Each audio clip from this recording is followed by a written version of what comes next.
Napoleon is a national hero of France and the emperor of the First French Empire. His iron fist conquered countless European lands, leading France to wash away the humiliation of the past, and the French people still highly identify with this great emperor. However, Napoleon's life took a significant turn after his defeat in Waterloo, Belgium. He was exiled by the British government to the deserted island of Saint Helena. Napoleon lived on this isolated island for 5 years, and in the twilight of 1821, the people of Saint Helena gathered in a small house where a critically ill man lay. Pale and haggard, he could no longer speak, and a few hours later, he passed away.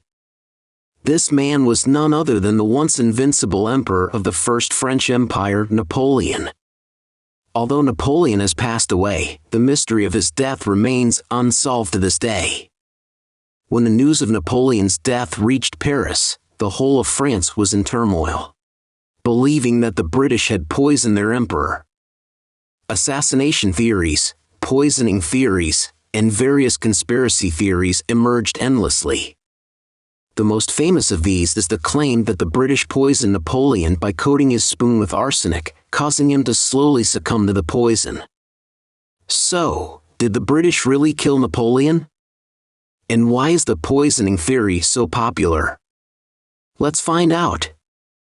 New viewers, don't forget to subscribe and click the bell icon so you'll be notified of new episodes. Your likes are the greatest support for the show, thank you. A month before his death, Napoleon's body became increasingly heavy and weak, with constant coughing and frequent fever and vomiting. Sensing his impending demise, Napoleon ordered a will to be drafted, which explicitly stated, "The British oligarchy conspired against me, sending assassins to plot against me, causing my premature death." To prove his words were true, Napoleon specifically requested in his will that his personal physician, Untimely, perform an autopsy on his body after his death, in which evidence of the British plot could be found. After his defeat at Waterloo in Belgium, Napoleon abdicated and the 100 Days' reign came to an end. The victorious monarchs decided to retain Napoleon's imperial title but exile him permanently to Saint Helena. The construction of the island's facilities was taken over by the British, and at the time, the French protested, saying that the British harbored deep hatred for Napoleon and would do anything to put their emperor in mortal danger.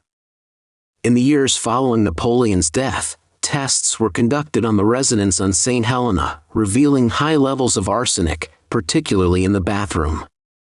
Arsenic, commonly known as arsenic, is a toxic substance. Napoleon's hair contained 100 times the normal amount of arsenic. Some even suggested that the British would smear a small amount of arsenic on Napoleon's spoon each time, not enough to kill him but enough to slowly poison him. For a time, the French almost universally believed that the British had poisoned Napoleon.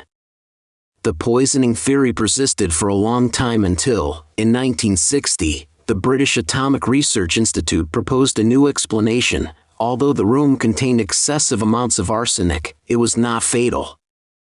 At the time, arsenic had many uses in society, with many aristocratic families even using arsenic for beauty treatments, and many people using arsenic-containing cleansers to clean glass bottles.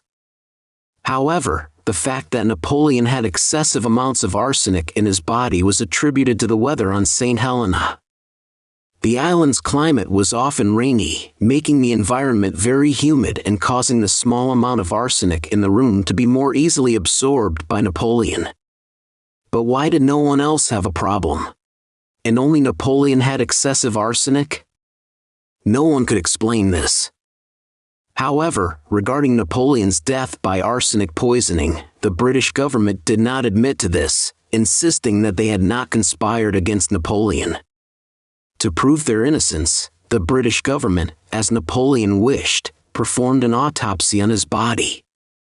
The British official autopsy revealed severe ulcers in Napoleon's stomach, with ulcer sores large enough to fit a finger.